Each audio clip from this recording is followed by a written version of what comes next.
네, 기초의회 이제는 달라져야 기획 취재로 기초의원 겸직에 대한 내용 보셨습니다. 이번에는 기초의회 겸직의 근본적인 문제는 무엇이고 또 공개해야 할 정보가 지지부진한 이유와 보완책 등에 대해 좀 더 깊이 있게 진단해보고자 합니다. 경제정의 실천 시민연합에서 시민입법위원회 위원장을 맡고 계신 정지웅 변호사 스튜디오에 모셨습니다. 어서 오세요. 예, 안녕하십니까? 예. 앞서 저희가 기초의원 겸직을 주제로 심층 보도를 했는데요. 우선 선출직 의원에 대한 겸직 문제를 두고 최근 경실련에서 국회의원의 겸직 실태부터 점검하신 걸로 알고 있습니다. 이유와 어떤 문제점을 발견하셨는지 질문 드립니다. 네. 헌법에는 공직자에 대한 청렴의 의무, 국가의 우선의 의무, 겸직 금지 등이 있습니다. 예. 이 중 겸직 금지의 의미는 공직자가 공익에 전념하고 외부 수입을 얻지 말라는 의미가 있는데요. 예. 이에 따라 국회법 제29조의 2에서는 국회의원의 영리 업무 종사를 금지하고 있습니다.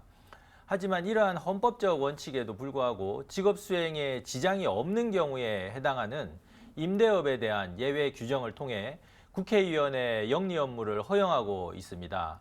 사실상 불로소득 취득에 대해서만 예외를 허용하고 있는 꼴입니다. 예. 이에 경실련이 국회 사무처에 정보공개 청구를 하였는데요. 임대업에 대한 신고와 심사 기준이 제대로 마련되어 있지 않아서 사실상 국회의원의 임대업을 합법적으로 허가해주고 있는 것과 같은 결과가 나타났습니다. 네, 먼저 의미와 또 임대업과 같은 예외적인 경우를 짚어주셨는데요. 국회의원 겸직 문제를 통해서 이해 충돌 소지를 발견했고 지난해 관련 법이 제정이 됐습니다. 여기에 준해서 기초의원, 다시 말해 지역에서 선출된 시구의원의 겸직 문제도 검토 대상이 되겠죠? 어떻게 보십니까? 예, 지방의원의 겸직 문제가 훨씬 심각하다고 할 수 있습니다. 이에 지난해 1월 지방자치법 전면 개정에 따라서 지방의원이 겸직할 수 있는 직종을 명시하였고 이러한 직종에 해당하지 않을 경우 윤리심사 자문위원회에 신고 이후에 심사를 통해 허가된 경우에만 겸직이 가능하도록 했습니다. 예. 이러한 법 개정의 취지는 좋습니다. 그렇지만 여전히 지방의원의 겸직 금지 직종이 협소해서 지방의원의 경우 겸직이 불어된 직종 이외에 사실상 대부분의 직종에 대한 겸직을 가능하게 한 것이라는 한계가 존재합니다. 예. 사실 겸직을 허용하게 된다면 국가의 일에 제대로 전념할 수가 없겠지요. 겸직을 통한 또 외부 수익을 많이 취득하게 되면 이 보수액에 대한 제한이 없기 때문에 여전히 한계가 있다고 할 수 있습니다. 다만 지방의원의 경우 국회의원과는 달리 연봉 3천만 원, 4천만 원 정도의 보수를 받고 있기 때문에 국회의원의 연봉과는 큰 차이가 있습니다. 예. 1991년 지방자치가 도입될 때는요, 지방의원은 무보수 명예직이었습니다. 예. 근데 2006년 지방의원 유급제가 도입이 되었는데 그 유급제 도입 이후에도 여전히 겸직이 허용되고 있습니다. 이것은 큰 문제라고 할 것입니다. 지방의원 보수가 낮다고 생각하는 사람들은 지방의회에 출마하지 않으면 되는 것입니다. 하지만 지방의원의 보수가 예전보다 개선이 된 만큼 지방의원 보수 수준을 고려해서 겸직을 통한 외부 수입에 제한을 둘 필요가 있다고 하겠습니다. 참고로 제가 한 가지 더 말씀을 드릴 텐데요. 네. 지방자치법 전면 개정은 작년 5월에 제정된 공직자의 이해충돌 방지법 제정 및 이에 따른 국회법 개정 취지의 흐름과도 맞닿아 있습니다. 예. 공직자의 이해충돌 방지법 및 국회에서의 국회의원의 보유재산 및 민간활동 내용 등 사적 이해관계를 등록하도록 해서 의정활동 과정에서 사익과 공익이 충돌하는 이해충돌 상황을 막고자 한 것과 같은 맥락이라고 보시면 되겠습니다. 네, 사실상 대부분이 겸직이 가능하다는 또 한계점이 있고 네. 보수 유급제 이후에도 겸직이 허용되고 있다는 문제점이 있다라고 짚어주셨습니다. 올해부터 개정된 지방자치법이 적용이 됩니다.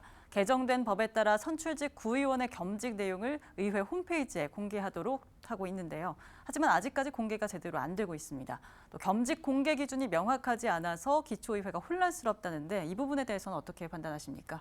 예, 앞서 말씀드린 대로 지방의원의 경우에는 겸직 금지 직종을 제외한 경우에는 심사를 통해서만 겸직을 가능하도록 해놓았습니다. 예. 그래서 지방의원의 겸직 내용을 공개하도록 한 것인데요.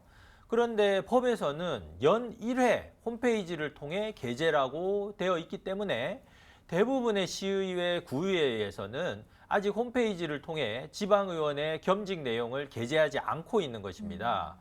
공직자 재산신고 공개 제도를 보면요. 여기서는 매년 3월 재산 내역을 공개하도록 하고 있습니다. 이와 같이 신고와 공개 내역을 특정해서 사회적 감시가 정기적으로 이루어질수록 할 필요가 있습니다.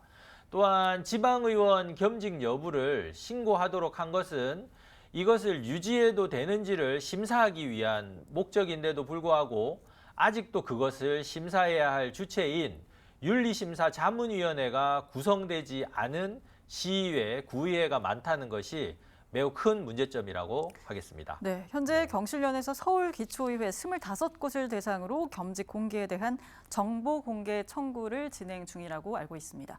각 기초의회가 제출한 자료를 검토하시면서 어떤 대안이 필요하다고 보셨는지요? 예, 아직도 개인정보라는 이유로 보수액 등을 지우고 정보를 공개하거나 혹은 의원들에게 개별적으로 공개 여부를 허락을 받아서 공개하는 곳이 많습니다. 이 경우에 개인정보 보호나 공직자의 청렴성과 도덕성 제고가 우선이냐 하는 헌법적 가치가 충돌하게 되는데요. 공직자 재산 공개에 대한 개별 국회의원의 소송에 대한 헌재의 판결에서와 같이 공직자의 청렴성과 도덕성에 대한 국민적 기대와 사회적 필요성이 높기 때문에 보수액을 포함한 겸직 내용을 투명하게 공개해야 됩니다. 특히 임대업 등 불로소득에 대한 금지가 절대적으로 필요하다고 하겠습니다. 네, 이와 관련해서 기초의원 겸직은 단순 공개로 그칠 게 아니라 명확한 제재 조치가 있어야 한다는 목소리가 높습니다. 다시 말해 경고에서 제명이 아닌 벌금형 또는 지방선거 출마 금지 등 어떤 해외 사례와 유사한 그런 규제가 필요하지 않나 하는 목소리도 있는데요. 어떻게 보십니까? 예, 맞습니다. 앞서 말씀드린 바와 같이 겸직 금지는 그 자체로도 의미가 있지만 공직을 맡고 있는 동안 공직에 전념하고 영리 업무를 하지 말라는 의미입니다. 예. 겸직을 허용하더라도 보수액에 대한 제한이 있어야 되겠죠. 외국의 사례를 보면요. 미국 하원은 의원의 외부 소득 한도를 제한하는 방식으로 사실상 의원 겸직을 규제하고 있습니다. 미국 하원 의원의 연간 외부 소득은 정무직 2급 기본연봉의 15%, 2012년 기준으로 약 2만 6천 불 정도 되는데요. 이거를 초과할 수 없도록 되어 있습니다. 물론 국회의원과 지방의원의 연봉에서 차이가 크기 때문에 지방의원의 연봉을 고려해서 외부소득 제한 조치가 필요해 보입니다. 또한 지방자치법의 징계조항은 형벌 규정이 없기 때문에 만약 겸직 금지 직종을 계속해서 막거나 혹은 앞에서 명시한 외부 수입을 초과하는 수입을 얻을 경우에 대해서는 형벌 규정이 필요하다고 하겠습니다. 또는 이러한 사유로 형사처벌을 받은 의원은 지방선거에 출마할 수 없도록 제도화하는 것도 적극 검토할 필요가 있겠습니다. 네, 해외 사례 부분도 예로 들어주셨고 외부 소득 제한 조치가 필요하고 또 형벌 규정도 필요하다는 말씀 주셨습니다. 네, 지난 7월부터죠. 9대 기초의회가 앞으로 4년간 의정 활동을 펼치게 됩니다. 여러 의정 활동 가운데 겸직 공개 그리고 이해 충돌 방지를 위한 윤리심사자문위원회 구성이 미온적이라는 말이 있는데 끝으로 어떻게 개선해야 할지 말씀 주시죠. 예, 지방자치법 전면 개정 이후에 벌써 1년, 지방선거 이후 3달이 흘렀습니다. 그럼에도 불구하고 아직도 지방자치법에서 규정한 지방의원의 겸직 공개가 제대로 되고 있지 않습니다. 지방의원의 겸직 심사, 징계안 심사, 이해충돌 심사 등 3가지를 심사하는 윤리심사자문위원회가 구성되지 않은 곳도 많습니다. 지방의원 개개인에 대한 도덕성이 제고되지 않으면 지방의회에 대한 사회적 불신을 넘어설 수 없다고 할 것입니다. 올 한 해는 지방의원의 윤리 강화에 더욱 힘썼으면 좋겠다는 의견입니다. 네, 기초의회 이제는 달라져야 심층 기획으로 준비한 기초의원 겸직에 대해 경제정의실천시민연합 정지웅 시민입법위원장과 함께 이야기 나눠봤습니다. 오늘 말씀 고맙습니다. 예, 감사합니다.